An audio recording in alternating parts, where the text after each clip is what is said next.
আর আমি আপনাদের আলাপ করিয়ে দিচ্ছি, আমার বোন, আমার মেয়ে বলতে পারেন, সুজাতা মণ্ডল খান, উনি আজকে তৃণমূল কংগ্রেসে যোগদান করবেন মমতা ব্যানার্জির নেতৃত্বে কাজ করার অঙ্গীকার নিয়ে।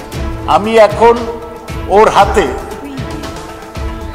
আমাদের দলের পতাকা তুলে দেব। মমতা ব্যানার্জির নির্দেশে সুজাতাকে আমরা আমাদের দলে স্বাগত জানাচ্ছি। ঠিক আছে তো? কোনা দিয়ে দিন পতাকা, তুমি ডান দিকে চলে যাও। আমরা সুজাতাকে দলের পতাকা তুলে দিলাম, তাকে আমরা তৃণমূল কংগ্রেসে যোগদান করালাম। আপনারা জানেন যে উনি বিজেপি যুব সংগঠনের সভাপতি এবং লোকসভার সাংসদ সৌমিত্র খানের স্ত্রী, এবং সৌমিত্র যেহেতু লোকসভা নির্বাচনে এলাকায় ঢুকতে পারেনি, সুজাতা একা পুরো প্রচার ক্যাম্পেইনের দায়িত্ব নিয়ে কাজ করেছে। আমরা আনন্দিত যে সেই সুজাতা আমাদের দলে আজকে যোগদান করবে। আমি এইটুকুই বলছি, এরপর যা বলার সুজাতা বলবে, ওনারও সঙ্গে থাকবে। চলে এসো।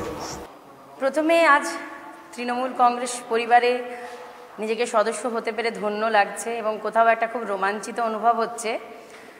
অ্যাকচুয়ালি সব কিছুর পরে আমরা মানুষ চাই যে একটা যোগ্য সম্মান আর মর্যাদা। তো সেখানে যদি একটা সম্মান এবং মর্যাদার হানি হয়, এবং তাও আবার আমরা সর্বোপরি, আমি একটা মহিলা এবং তপশিলি সম্প্রদায়ের মহিলা। এখনও আপনারা জানেন যে সমাজে দলিত সম্প্রদায়ের মেয়েদের উপর কতটা অত্যাচার হয়, দলিত সম্প্রদায়ের মেয়েরা কতটা পিছিয়ে আছে। সেখানে যদি আমি একটা দলিত সম্প্রদায়ের মেয়ে হয়ে, একটা তপশিলি পরিবারের মেয়ে হয়ে আজকে এই লড়াই করে আপনাদের ভালোবাসা নিয়ে, আমার বিষ্ণুপুরের মানুষের ভালোবাসা নিয়ে, পশ্চিমবঙ্গের মানুষের ভালোবাসা নিয়ে আজকে যেটুকু সুজাতা হয়ে উঠতে পেরেছি, সেটা সবটুকুই তাদেরই কৃতিত্ব। আজকে বিষ্ণুপুর লোকসভার মানুষ, বাঁকুড়া জেলার মানুষ, পশ্চিমবঙ্গের মানুষের আশীর্বাদ না থাকলে সুজাতা হয়তো নেত্রী হয়েছে কিনা বলতে পারবো না। সেটা তো আমার প্রিয় নেত্রী আগামী দিন আমাকে তৈরি করবেন, আমার প্রিয় দাদা অভিষেক দা আমায় তৈরি করবেন। কিন্তু যেটুকু নিজেকে যেটুকু জায়গায় এনে আপনাদের সামনে কথা বলছি, সেই জায়গাটাতেই যদি চোট পাই, সেই জায়গাটাতেই যদি সম্মান না থাকে, সেই জায়গাটাতেই যদি মনে হয় মর্যাদা প্রতি মুহূর্তে ক্ষুণ্ণ হচ্ছে, সেখানে একজন নারী হিসাবে থাকাটা সম্মানের, সুরক্ষার, মর্যাদার কোনোটাই মনে করিনি। এবং অন্য অনেক সুযোগ সন্ধানী নেতাদের মতন দিনের পর দিন ঝুলিয়ে রাখারও প্রয়োজন বোধ করিনি, যে দিনের পর দিন, মাসের পর মাস, বছরের পর বছর যে দল থেকে এত বছর সুযোগ সুবিধা ভোগ করে এলাম, সেই দলকে হঠাৎ করে সেই দলের দুঃসময় ভেবে আজকে যে দলে ঝাঁপ মারবো সেই দল সুসময়, এই ভেবে ঝাঁপ মেরে যাব, এই মানসিকতার মানুষ আমি কোনোদিনই ছিলাম না, আপনারা জানেন। কারণ সেই সময় ভারতীয় জনতা পার্টিটা করতে শুরু করেছিলাম যখন আমরা কেউ জানতাম না যে ভারতীয় জনতা পার্টি 2 থেকে 18 যেতে পারে বা 0 থেকে হিরো হতে পারে।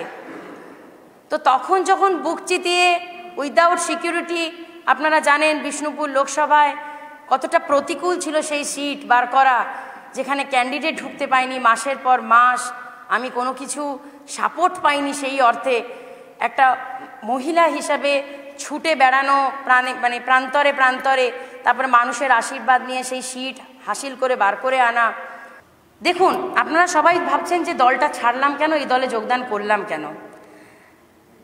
আজকে কোথাও আপনাদের সকলেরই আমার মতো নিশ্চয়ই মনে হচ্ছে, আমজনতার তো মনেও হচ্ছে না, আমজনতা বলছেও, যে দলটা ক্ষমতায় আসার স্বপ্ন দেখছে পশ্চিমবঙ্গে প্রথমবারের মতো, সেই দলের নেতা কোথায় যারা দলটাকে ক্ষমতায় আনবে?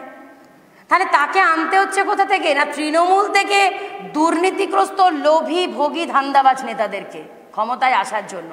তা আজকে যদি আমি দলটাকে এটাই মনে হয় বিজেপি নয়, বিজেপিটা কোথাও তৃণমূলের বি টিম, তাহলে আপনাদের কি মনে হয় সেই দুলাল চন্দ্র ভরের তাল মিছিল যেরকম আমরা দেখে কি বলি যে আসল তকমা দেখে কিনবেন, তাহলে আজকে আমি বি টিমটা কেন করব? আমি তাহলে তৃণমূল আসল দলটা করি।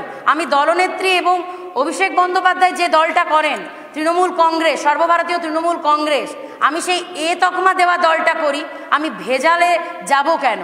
আমি আসল দুধ খেতে ভালোবাসি, আসল দল করব। ভেজাল দুধও খাবো না, ভেজাল দলও করব না। তারপরেও দীর্ঘদিন, আজ প্রায় 1.5 বছর, তারপরেও ভারতীয় জনতা পার্টির হয়ে বহু জায়গায় বিভিন্নভাবে লড়াই করে গেছি, কিন্তু আলটিমেটলি দেখলাম লড়াই তো আমি করে চলেছি, কিন্তু সম্মানের জায়গাটাই কিন্তু কোথাও জিরো। সেখানে দেখা যাচ্ছে যে দলটার বিরুদ্ধে লড়াই করছিলাম সেই দলটা থেকেই মানে যেগুলোকে বলে না, দেখবেন একটা আলু যদি পচা হয় সেই পচা আলু কিন্তু ঝুড়ির বাকি আলুগুলোকেও পচিয়ে দেয়।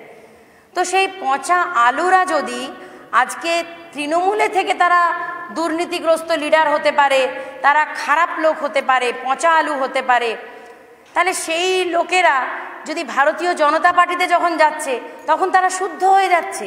এটা কোন জাদু বলে, কোন সাবান মানে আছে যে সেই সাবান মাখলে হঠাৎ করে মানে চোর সাধু হয়ে যায় বা দুর্নীতিগ্রস্ত হঠাৎ করে একদম রাতারাতি ফ্রেশ হয়ে যায়? এই আমি এখনো পর্যন্ত সেই জাদু বলটা খুঁজে পাইনি, বা সেই সাবান বা সেই ওষুধ খুঁজে পাইনি। এবং যখন দেখলাম যে যারা আমাদের মতন খুন দিয়েছে, ঘাম দিয়েছে, আত্মত্যাগ করেছি, রক্ত দিয়েছি, আপনারা জানেন যে আমার যখন 2019-এর 9ই জানুয়ারি আমার স্বামী সৌমিত্রকা ভারতীয় জনতা পার্টিতে যোগদান করলো তৃণমূল কংগ্রেস পরিবার ছেড়ে, সেই দিন থেকে কি পরিমাণ টর্চার সহ্য করেছি এটা আপনাদের কাছে কারো কাছেই আমার মনে হয় না জানা নয়। আমার বাপের বাড়ি ভাঙচুর করে দেওয়া হয়েছিল, এবং সবচেয়ে বড় কথা আমাদের বাড়িতে দিনের পর দিন প্রায় 26 দিন আমার নিরীহ বয়স্ক বাবা মাকে নিয়ে আমি অন্ধকারে কাটিয়েছি, যেন মনে হতো কোথাও সমাজ বিরোধী। আজকে বাড়িতে দিনের পর দিন, রাতের পর রাত 11টার পর পুলিশি রেড সহ্য করেছি, বাড়ি বন্ধ হয়ে গেছে সহ্য করেছি, চাকরি বন্ধ হয়ে গেছে, 11 বছরের পুরনো চাকরি, বেতন বন্ধ হয়ে গেছে, এত কিছু অত্যাচার টর্চার সহ্য করেও আমি যখন প্রতিদিন লড়াইয়ের ময়দানে বেরোতাম, এই ভেবেই বেরোতাম যে হয়তো এটাই আমার জীবনের শেষ দিন, this is the last day of my life. কিন্তু কোথাও একবারের জন্য ভয় লাগেনি বা একটাবারের জন্য মনে হয়নি যে আমি কোনো ভুল করছি, কারণ আমি মনে করেছি জীবনে বারবার মরবো না, সেটাকে কাপুরুষ বলে, মরবো তো একবারই মরবো, সেটাকে শহীদ হওয়া বলে। আর আমি কাপুরুষতা পছন্দ করি না। আমি একজন নিজেকে ঝাঁসির রানী লক্ষ্মীবাইয়ের সেনানী মনে করি, আর আজ থেকে তো সেই ঝাঁসির রানী লক্ষ্মীবাইয়ের একটা প্রতিমূর্তি আমরা দেখতে পাই আমাদের প্রিয় নেত্রী মাননীয়া মমতা বন্দ্যোপাধ্যায়ের মধ্যে। এবং আমার প্রিয় নেতা, যে নেতার গাইডেন্সে আগামী দিন আমরা যারা একদম তরুণ তুর্কি যুব আগামী দিন এগিয়ে যাব, সেই প্রিয় নেতা অভিষেকদার সাথে আমরা আগামী দিন আমি লড়াই করে যাব। তার দেখানো পথে, তাদের আদর্শে, তাদের নিষ্ঠায় আমি নিজেকে সেই পথে চালিত করব। এবং সবচেয়ে বড় কথা, আমি একটা জিনিস দেখলাম, ভারতীয় জনতা পার্টি যোগ্য লোকের জায়গা দেয় না, যোগ্য লোককে মর্যাদা দেয় না। নইলে আজকে যারা দুদিন এসে জয়েন করছে তাদের কি রাজনৈতিক ভ্যালু, কি ক্যাপাবিলিটি, তারা কি লড়াই করেছে, মানুষ তাদেরকে লড়াইয়ের ময়দানে কোথায় চেনে? অথচ এসে তারা, যারা আমাদের মতন খুন, রক্ত, পরিশ্রম, আত্মত্যাগ, জেল খাটা থেকে শুরু করে সমস্ত অত্যাচার সহ্য করেছি, আজকে তারা কোথাও সাইড বেঞ্চার হয়ে গেছে। আর উড়ে এসে জুড়ে বসা ধান্দাবাজ, লোভী, স্বার্থপররা, যারা সুযোগ সন্ধানী, তারা কোথাও টপমোস্ট পদে বসে যাচ্ছে। যে 10 বছরেরও বেশি সে যখন সমস্ত সুযোগ সুবিধা আমার পার্টির থেকে ভোগ করেছে এবং নিংড়ে ভোগ করেছে, যখন যেটা চেয়েছে আমার মাননীয়া দলনেত্রী সেই সুযোগ সুবিধা তাকে দিয়েছে। আজকে তার মনে হয়েছে যে এই দলে হয়তো তিনি মুখ্যমন্ত্রী হওয়ার স্বপ্ন দেখছিলেন। ঠিক আছে, আমরা তো আর ভারতীয় জনতা পার্টির মতো 6 জনকে মুখ্যমন্ত্রী প্রজেক্ট করতে পারবো না। আমাদের মুখ্যমন্ত্রী একজনই, দলনেত্রী মমতা বন্দ্যোপাধ্যায়। তিনিই আমাদের প্রজেক্ট, তিনিই বর্তমান, তিনিই অতীত, তিনিই ভবিষ্যৎ। তো সবচেয়ে বড় কথা, আজকে তার মনে হয়েছে যে এই দলটার হয়তো এখন প্রচণ্ড দুঃসময়, ক্ষমতায় আসবে না। যে দলটায় উনি ঝাঁপ মেরেছেন আমি সেই দলটা কখন করেছিলাম বলুন তো? যখন সেই দলটা দুটো মাত্র সাংসদ ছিল, সেটাকে আমরা 18টা করেছি। সেই সময় রক্ত দিয়েছি, অর্থাৎ সেদিনও কিন্তু ভারতীয় জনতা পার্টির সুসময়ে সুজাতা করেনি। আর আজকে যদি এই যে ব্যক্তির নামটা করলেন, আমি দেখুন সেসব ধান্দাবাজ স্বার্থপর লোভী মানুষদের নাম করতে চাইছি না, আপনারা বুঝতে পারছেন কার কথা বলছি, আপনাদের প্রশ্নেরই উত্তর দিচ্ছি। তো আজকে তাদের মতন ভোগীদের যদি মনে হয় যে আজকে এই দলটার দুঃসময় ওই দলটার সুসময়, তিনি সেই সময় ঝাঁপ মারছেন, মানে পাঁচিরে বসে থাকা নেতার মতন। কালকে কে বলতে পারে যে দলটায় উনি ঝাঁপ মেরেছেন সেই দলটার যখন উনি দুঃসময় বুঝবেন না, আবার কোনো দলে सुसमय যাবেন। मैं पहले एक बात बोल चुकी हूँ कि फैमिली मैटर में ही रहने दीजिए, और पॉलिटिक्स की जगह में वो, और फैमिली की जगह में, क्योंकि फैमिली और पॉलिटिक्स कभी एक नहीं हो सकते हैं। और सबसे बड़ी बात है, मुझे ये लगता है कि बांग्ला में अभी जो लड़ाई चाहिए, और उस लड़ाई के बांग्ला माँ को सुरक्षा रखने के लिए, बांग्ला माँ को सुरक्षित करने के लिए, बांग्ला में मतलब डेमोक्रेसी एकदम प्रतिष्ठित करने के लिए मैं इतनी बड़ी चैलेंज लिया, जिसमें आप लोग सबकी दुआ चाहिए। और अभी बंगाल में सब कुछ के लिए, बंगाल में अच्छा दिन आने के लिए मैं ये घर, ये परिवार सबको अभी दिमाग से हटाया।